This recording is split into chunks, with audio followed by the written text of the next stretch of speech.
আইন হলো সব টাকার দ্বারে ভাই। টাকা যেখানে আছে আইন ওইখানে আছে।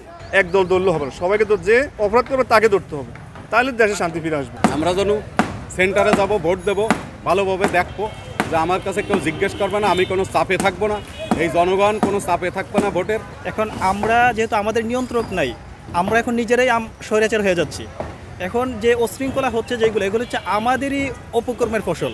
কারণ যারা এগুলো করতো তারা তো হচ্ছে ওইদিকে চক্রান্ত করতেছেই, আর কেউ কেউ উস্কানি দিচ্ছে আর আমরা এগুলাতে পা দিচ্ছি।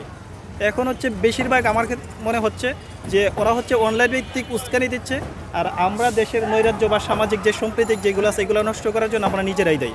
যৌথ বাহিনীর যে অভিযান বুঝছেন, পুলিশ, বিজিবি, আর্মি, তারপরে আপনার বিভিন্ন আইন লোকগুলো আইসে একটাই হয়ে যৌথ একটা অভিযান চলে।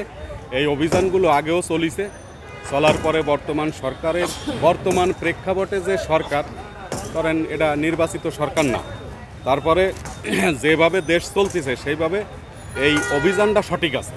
আমরা যেন সেন্টারে যাব, ভোট দেব, ভালোভাবে দেখবো যে আমার কাছে কেউ জিজ্ঞেস করবে না, আমি কোনো চাপে থাকবো না, এই জনগণ কোনো চাপে থাকবে না ভোটের, এইটাই। আর প্রশাসনের দিকটায় একটু স্বাধীন দিতে হবে। যে নির্বাচিত আসলো, মন্ত্রীর একটা ফোনে দুষ্কৃত একটা লোক ধরা পড়লো, মন্ত্রীর একটা ফোনে এসপির একটা ফোন দিলি দুষ্কৃত লোকটা আসলে অব্যাহতি পেয়ে গেল। এরম না, তাদের স্বাধীন দেওয়া লাগবে। ভাই আমার ধারণা বলতে কি, ওনারা এটা তেমনটা মানে পুতিয়ে দিচ্ছে না, আর এরা আমার মনে হয় না তারা এরকম কাজ করবে। তারা যদি ওরকমভাবে যদি করতো তারা আরও আগে করতো, তারা ওরকমভাবে কাজ করবো না। আমার ধারণা তারা এই দেশে ওরকমভাবে কিন্তু আইন নেই, কারণ আমরা ছোটোতে বড় হয়েছি, ঠিক আছে, ওরকমভাবে আইন নাই। আইন হলো সব টাকার দ্বারে ভাই। টাকা যেখানে আছে আইন ওইখানে আছে। জোর তক মুলুক তার। আইনশৃঙ্খলা বাহিনী যেভাবে অভিযান পরিচালনা করছে, এটা যদি কন্টিনিউ করে তাহলে আমরা আশা করছি যে পরিস্থিতি অনেকটা স্বাভাবিক হয়ে আসবে। তবে প্রশাসনের মধ্যে তো এখনও আপনার গণহত্যার দোষর, আওয়ামী ফ্যাসিস্ট এদের দোষর রয়ে গেছে। এইগুলি চিরুনি অভিযান দিয়ে না ধরলে মনে হয় না যে কার্যকরী কোনো ফলাফল আমরা ওইভাবে দেখতে পারবো।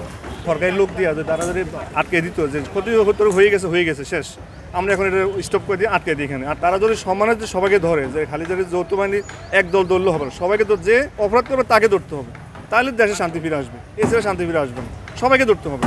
আমি করি, আপনি করেন, যাই করেন, তাকে ধরতে। ঠিক আছে, তারা অপরাধ বেশি করতে তাদেরকে বেশি ধরছে, কিন্তু যারা পরবর্তী যারা করছে তাদেরকে ধরলে তো আরও ভালো হয়। যেমন গোলাগুলি হতেছে, বিভিন্ন জায়গায় আহত হইতেছে, নিহত হইতেছে, তাদেরকে ধরলে তো আরও ভালো হয়। একদিকে ধরলে তো আর হবে না।